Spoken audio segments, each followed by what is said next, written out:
गांव में पेड़ के नीचे कान्हा बैठा हुआ था। तभी उसके पास गांव के कुछ बच्चे आए और बोले, दादाजी कोई कहानी सुनाओ ना। बताओ, कौन सी कहानी सुनाओ? जन्माष्टमी आ रही है, उसी पर कोई कहानी सुना दो। ठीक है, ये उस वक्त की बात है जब हमारे गांव में दुर्जन सिंह का कहर हुआ करता था। सभी लोग उससे बहुत डरा करते थे। वीरपुर गांव में देवा नाम का एक गरीब पंडित रहा करता था। वो अपनी पत्नी दीपा और 2 बच्चों के साथ रहता था। उसके पुत्र का नाम कान्हा और पुत्री का नाम नैना था। देवा बहुत ही सीधा और ईमानदार ब्राह्मण था, जो गांव के ही एक मंदिर का पुजारी था। मंदिर के पीछे एक बहुत बड़ी जमीन का खाली हिस्सा था, जिसमें आम, सेब, अमरूद आदि के पेड़ थे, जो देवा के पूर्वजों ने मंदिर को दान दे रखा था। उसी जमीन पर गांव का दुष्ट अजगर पांडे की कुदृष्टि थी, लेकिन ईमानदार देवा के रहते यह संभव नहीं था। अरे देवा, कब तक ईमानदार दरिद्र ब्राह्मण बने रहोगे? बच्चों के तो भविष्य की कम से कम चिंता करो। तुम अगर साथ दो तो मंदिर को दान दिया हुआ जमीन मुझे बेचकर अमीर बन सकते हो। तुम अपने इरादों का क्रियाकर्म कर दो, क्योंकि मैं भगवान और पूर्वज से गद्दारी नहीं कर सकता, समझे? तुम्हें यह ईमानदारी एक दिन भारी पड़ेगी।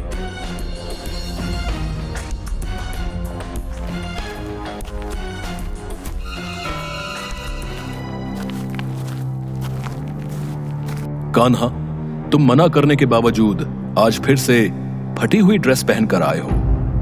जूते की जगह चप्पल नहीं चलेगा।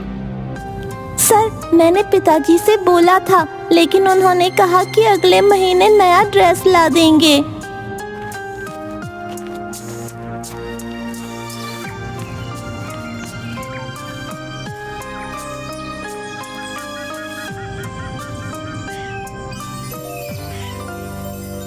तुम क्यों रो रहे हो? तुम्हारा नाम क्या है? मेरा नाम कान्हा है। मेरे पास स्कूल की ड्रेस नहीं थी, इसलिए गुरुजी ने स्कूल से निकाल दिया। हम गरीब हैं ना, इसलिए हमारे पास औरों की तरह अच्छी चीजें नहीं है। कभी कभी लगता है कि अगर मेरे पास भी अच्छे कपड़े होते तो गुरुजी कभी मुझे स्कूल से नहीं निकालते। पता है, मेरे साथ कोई नहीं खेलता। क्या गरीब होना कोई बुरी बात है? नहीं कान्हा, गरीब होना कोई बुरी बात नहीं। अगर कुछ बुरा है तो वो है किसी का बुरा होना। इसलिए तुम दुखी मत हो, मैं तुम्हारे साथ खेलूंगा, समझे? चलो अब रोना बंद करो। तुम्हारा नाम क्या है? मेरा नाम केशव है। तुम रोज यहाँ आ जाना, मैं तुम्हारे साथ खेलूंगा, ठीक है? तुम मुझसे दोस्ती करोगे? क्यों नहीं, आज से तुम मेरे पक्के वाले दोस्त। लेकिन मेरे बारे में किसी को बताना नहीं, अगर बताया तो फिर नहीं आऊंगा मैं। ठीक है। अरे केशव, तुम्हारे पीछे सांप है, भागो। केशव सांप को पकड़कर नदी में फेंक देता है, लेकिन दुष्ट सांप फिर से कान्हा को काटने के लिए बढ़ता है। तभी केशव सांप को पकड़कर नदी में फेंक देता है। वाह, तुम तो बड़े बहादुर हो दोस्त। मैं रोज आकर तुम्हारे साथ खेलूंगा।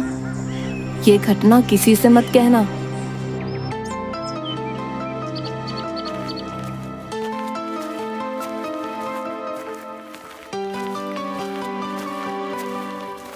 पुजारी जी, अरे ओ पुजारी जी, रुको जरा। अरे मास्टर साहब, प्रणाम। कहिए, कैसे हैं? मैं तो ठीक हूं, लेकिन कान्हा की तबीयत ठीक नहीं है क्या? उसकी तबीयत को क्या हुआ भला? वो तो भला चंगा है, स्कूल तो रोज आता ही है आपके पास। अरे कान्हा 1 सप्ताह से स्कूल कहाँ आ रहा है? हमने सोचा कि लगता है बीमार होगा। नैना तो हाई स्कूल में दूसरी बिल्डिंग में है, इसलिए आपसे पूछ लिया। क्या? अब माफ कर दीजिए मास्टर जी, मैं अभी पता करता हूं कि क्या बात है।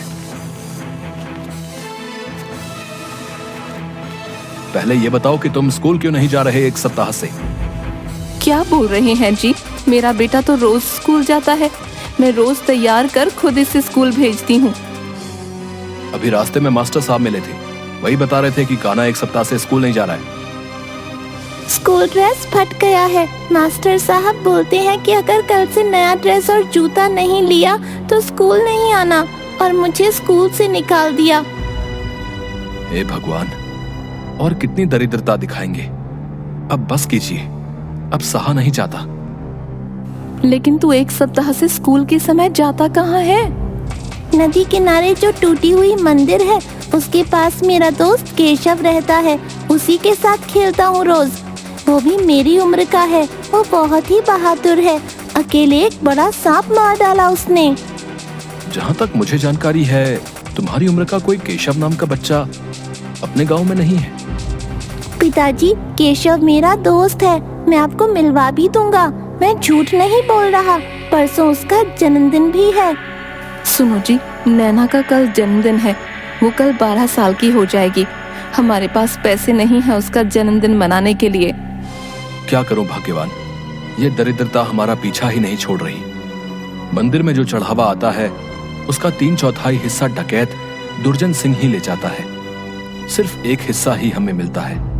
आपको कई बार कहा कि इसकी शिकायत पंच लोग से कीजिए, लेकिन आप हैं कि सुनते ही नहीं हैं। दुर्जन सिंह के पूर्वजों के समय से मंदिर के चढ़ावे का 3 हिस्सा उनको जाता है। कहते हैं कि दुर्जन सिंह के दादा जालिम सिंह ने एक बार पूरे वीरपुर को लूटने के बाद इस मंदिर की सोने की मूर्तियों को भी ले जा रहा था। तब हमारे दादा विष्णु देव ने भगवान की दुहाई दी और वादा किया कि मंदिर के चढ़ावे का 3 हिस्सा डकैतों को जाएगा। तब से यह हिस्सा उन्हें ही जाता है। पिताजी, मेरी सहेली बबली का पिछले महीने जन्मदिन था। उसने जो फ्रॉक पहना था ना, वैसी ही फ्रॉक मुझे चाहिए। अगर मुझे वो फ्रॉक नहीं मिला तो मैं जन्मदिन नहीं मनाऊंगी। बेटा, जिद नहीं करते। देखो बेटा, बबली के पिताजी सेठ धूमल दास का शहर में सबसे बड़ा सुपरमार्केट है। उनकी कमाई लाखों में है। हम लोग उनकी बराबरी नहीं कर सकते। हाँ बेटा, जिद नहीं करते। अब की बार तेरा जन्मदिन धूमधाम से मनाएंगे। दूसरे दिन सुबह सुबह ही दीपा उठकर नैना को मंदिर जाने के लिए उठाती है, लेकिन नैना बोलती है कि जब तक बबली जैसा फ्रॉक नहीं मिल जाता मैं जन्मदिन नहीं मनाऊंगी। ये सुन के दीपा को बहुत बुरा लगता है और वो कुछ देर बाद नैना का फ्रॉक और कान्हा के लिए स्कूल ड्रेस लेकर आ जाती है। नैना के सभी दोस्त को जन्मदिन के पार्टी में बुलाती है। अरे, ये फ्रॉक तो बिल्कुल मेरी तरह है, बहुत ही कीमती फ्रॉक है। वाओ! हाँ, मेरी माँ लेकर आई है। वाओ, कितना सुंदर केक है, क्या बात है। पार्टी में सभी नैना की सुंदर फ्रॉक के बारे में चर्चा करते रहते हैं। कोई बोलता है कि पुजारी जी को लगता है गड़ा खजाना मिल गया है, नहीं तो जिनको एक दिन खाने के लिए सोचना पड़ता था वो इतनी अच्छी पार्टी कहाँ से रखते। पुजारी जी, सचमुच आपकी बेटी की जन्मदिन की पार्टी बहुत अच्छी रही। मेरी शुभकामनाएं बिटिया के साथ हैं। फ्रॉक में बिल्कुल परी लग रही है। हाँ, इस ड्रेस की कीमत हजारों रुपए में है। परसों ही मैंने बबली के जन्मदिन पर उसे खरीद कर दिया था। लगता है पुजारी जी को कोई गुप्त धन की प्राप्ति हुई है। क्यों पुजारी जी? अरे, मुझ दरिद्र ब्राह्मण के पास कहां से धन आएगा? पता नहीं दीपा ने कहां से पैसे का इंतजाम किया है। ठीक है पुजारी जी, अब चलता हूँ। रात भी ज्यादा हो गई है। आपको भी कल जल्दी उठना होगा। कल जन्माष्टमी है ना? हाँ, कल मंदिर में कृष्ण जन्मोत्सव बड़ी धूमधाम से मनेगा।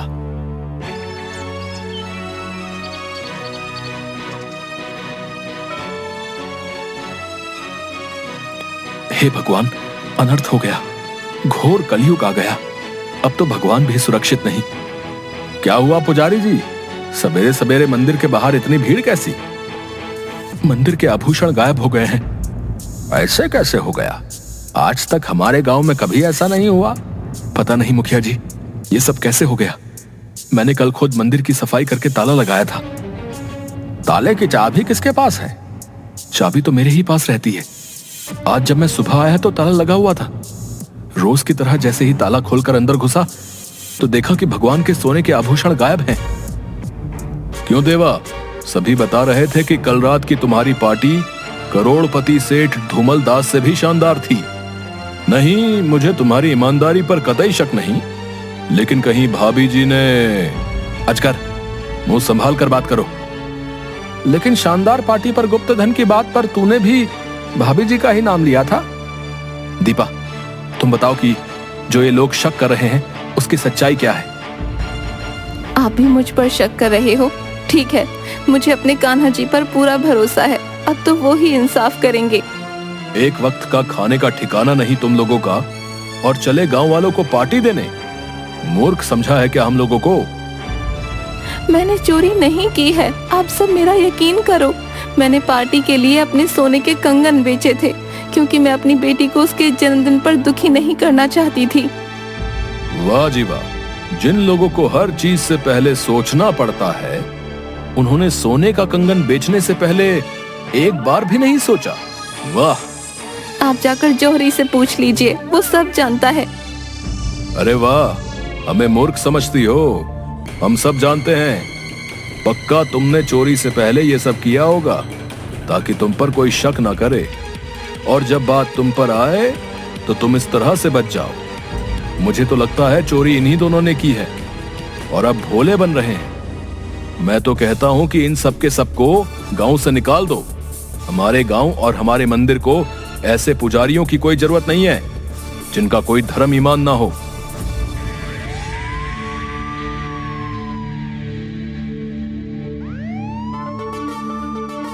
देवा के पत्नी बच्चे सभी रोते बिलखते रह जाते हैं। एक को तो पुलिस ले गई, अब तुम अपने इस बच्चे को लेकर निकल जाओ हमारे गांव से। हमारे गांव में तुम जैसों की कोई जगह नहीं। आज सूर्यास्त होने से पहले निकल जाना, समझ गए? लेकिन यहाँ हमारा घर है, हम अपने घर को छोड़कर कैसे जा सकते हैं? वो सब हमें नहीं पता। जो बोल दिया सो बोल दिया।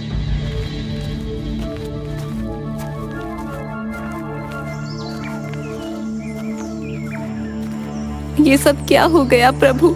आज तक हम जैसे भी थे, लेकिन कम से कम गांव में थोड़ी इज्जत तो थी। सोचा था कि शायद आपकी कृपा से हमें मिला है, लेकिन क्या वो इज्जत इसलिए मिली थी ताकि एक दिन वो इस तरह सबके सामने तमाशा बना दी जाए? हर दुख सहा प्रभु, लेकिन कभी शिकायत नहीं की। आज नहीं सहा जा रहा, बहुत तकलीफ हो रही है प्रभु। या तो सब ठीक कर दो, या इतनी शक्ति दे दो कि ये सब सह सकूं। पता है प्रभु, बस ये समझ नहीं आ रहा कि आप तक मेरी विनतियां पहुंचती नहीं, आप सुनना नहीं चाहते। आपके तो दुनिया में कितने भक्त होंगे, लेकिन मेरे लिए तो आप ही थे ना सब कुछ। हर खुशी में, हर दुख में मेरे लिए सब कुछ आप ही थे। आप तो किसी के साथ गलत नहीं होने देते ना, तो फिर ये सब क्यों हो रहा है मेरे परिवार के साथ? न जाने प्रभु क्यों ऐसा लग रहा है कि ये सब आपने मुझे मेरी भक्ति का फल दिया है। पता नहीं फिर कब आपसे मिलने यहाँ आ पाऊंगी। मेरा आखिरी प्रणाम स्वीकार करो प्रभु।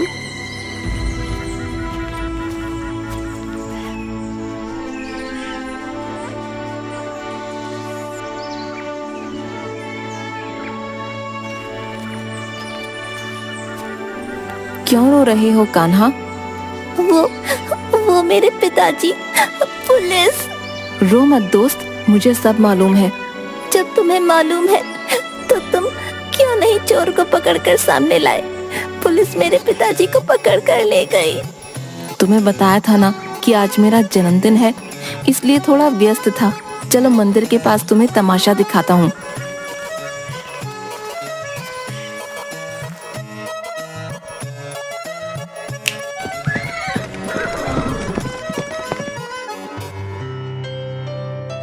पुजारी जी, हमें बचा लो।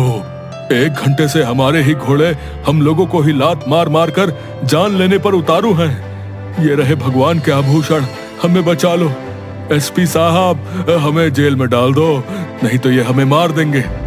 जिस भगवान के चढ़ावे का 3/4 हिस्सा तुझे मिलता है, उनके ही आभूषण तूने चुरा लिए। छी!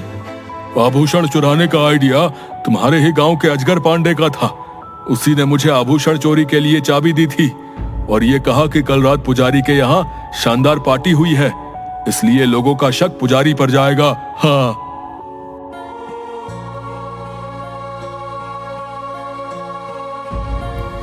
ठीक है, अब मैं चलता हूँ। मेरे जन्मदिन पर सभी मेरा इंतजार कर रहे होंगे। मुझे माफ कर देना दीपा, मैंने तुम पर शक किया। मैं अच्छा पति नहीं बन पाया। कोई बात नहीं जी, परिस्थितियां ही कुछ ऐसी थी, लेकिन अब आप सब भूल जाइए। मैं बस खुश हूँ कि सब ठीक हो गया। प्रभु आपका बहुत बहुत धन्यवाद। जिंदगी भर ये दीपा आपकी ऋणी रहेगी। अजगर पांडे और दुर्जन सिंह ने अपना जुर्म कबूल कर लिया है। ये सब उन्होंने ही किया था। हमारे श्री कृष्ण हमारे साथ इतना गलत भला कैसे होने देते? पिताजी पिताजी, मेरे दोस्त केशव ने सब कुछ ठीक कर दिया। कौन केशव? मैंने आपको बताया था ना मेरे दोस्त के बारे में, उसी ने ठीक किया ये सब। आज जब मैं रो रहा था तो उसने कहा कि रो मत, सब ठीक कर दूंगा। बेटा, इस दुनिया में करने वाला वो एक ही है, हमारे आराध्य श्री विष्णु।